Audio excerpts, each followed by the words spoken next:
ಬಹಳ ಒಬ್ಬವ ಶ್ರೀಮಂತ ಮನುಷ್ಯ. ಊರಾಗ ಏನಪ್ಪ ಅಂದ್ರೆ ಹಿಂಗೆ ಒಬ್ಬರು ಲಿಂಗೈಕ್ಯ ಆಗಿದ್ರು.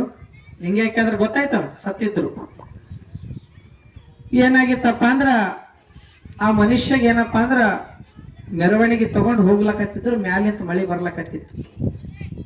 ಮ್ಯಾಲಿಂತ ಮಳಿ ಬರ್ಲಕತ್ತಿದ್ರು. ಏನಾಯ್ತಪ್ಪ ಅಂದ್ರ ಏನಪ್ಪಾ ಮಳಿ ಸಾಕಷ್ಟ ಅದ, ನಾ ಏನು ಬಂಗಾರ ಪಾದರಕ್ಷೆಗಳು ಹೈಕೊಂಡಿನಿ, ನಾನು ಹೆಂಗ ಮಣ್ಣಿಗೆ ಹೋಗ್ಲಿ, ಕೆಸರಾಗ್ಯದಲ್ಲ ಅಂತ ಅವ ಅಂದ ಆಲೋಚನೆ ಏನ್ ಮಾಡದ. ಅಗರ್ಭ ಶ್ರೀಮಂತಿದ್ದ ಒಬ್ಬ ಸತ್ತಂತ ಮನುಷ್ಯನ ಮಣ್ಣಿಗೆ ಹೋದಾಗ ಮಳಿ ಬರೋದು ನೋಡಿ ಅವ ಏನಂದ, ಊರು ದಾಟ್ಲಕತ್ತಿದ್ದ, ಏನಾದ್ರೂ ಮಾಡಿ ಎರಡು ಪಾದರಕ್ಷೆ ಎಲ್ಲಿ ಬಿಡ್ಬೇಕು, ನಾನು ಬಂಗಾರ ಪಾದರಕ್ಷೆ ಕೆಸರಾಗ್ತದಂತ ಆಲೋಚನೆ ಮಾಡಿ ಏನ್ ಮಾಡದ, ಕೊನೇ ಮನಿ ಇತ್ತು, ಆ ಮನಿ ಮೇಲೆ ಹೋದ.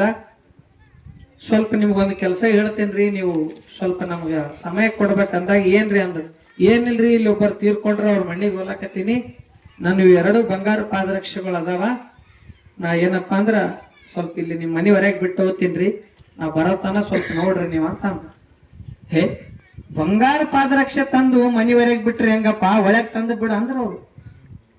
ಚಪ್ಪಲ್ ಒಳಗ್ ತಂದು ಬಿಡಪ್ಪ, ಹೊರಗೆ ಹಾಕ್ಬಿಡ್ತಿ, ಬಂಗಾರ ಮಾಡಿಸಿನ ಅಂತಿದ್ದಿ, ಹೊರಗೆ ಬಿಟ್ರಿ ಯಾರನ್ನ ಹೋಯ್ತಾರ ಅಂದ್ರು.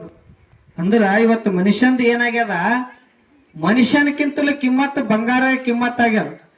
ಆದ್ರ ಬಂಗಾರದಂತ ಗುಣಗಳು ಮನುಷ್ಯನ ಬಳಿ ಇದ್ರೆ ಆ ಬಂಗಾರ ಚಪ್ಪಲಿಕ್ಕೆ ಇರ್ಲಾಕಂತದ್ದು ಶಕ್ತಿ ಮನುಷ್ಯನ ಬಳಿ ಭಾವ ಭಕ್ತಿ ಇತ್ತಂದ್ರೆ ಒಂದಾಗ್ತದ. ಪುಣ್ಯಾತ್ಮರ ಅದು ತಿಳ್ಕೊಂಡು, ಆ ಬಂಗಾರ ಚಪ್ಪಲಿಕ್ಕಿಂತಲೂ ಮನುಷ್ಯನ ಗುಣ ಬಂಗಾರ ಆಗಿರ್ಬೇಕು, ಅವಾಗ ಮಾತ್ರ ಸಾಧ್ಯ ಆಗ್ತದ.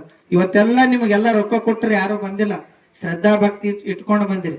ರಾಜಕೀಯದವ್ರೆಲ್ಲ ರೊಕ್ಕ ಕೊಟ್ಟು ಕರೆಸ್ತಾರ ಅವ್ರ ಕಾರ್ಯಕ್ರಮಕ್ಕೆ. ನಾವೇನು ಕೊಡೋದು ಬೇಡ, ನಮ್ಮ ಶಕ್ತಿ, ನಮ್ಮ ಭಕ್ತಿ, ನಾವೆಲ್ಲರಿಗೂ ಲೋಕ ಕಲ್ಯಾಣಕ್ಕೋಸ್ಕರವಾಗಿ ಪರಮಾತ್ಮ ಕೊಟ್ಟಂತ ಶರೀರವನ್ನು ನಿಮಗಾಗಿ ಮುಡುಪಾಗಿಡ್ತೀವಿ, ನಿಮಗಾಗಿ ದುಡಿತೀವಿ, ನಿಮಗಾಗಿ ದುಡಿದು ನಿಮಗಾಗಿನೇ ಪರಮಾತ್ಮನ ಸಾನ್ನಿಧ್ಯಕ್ಕೆ ಹೋಗ್ತೀವಿ.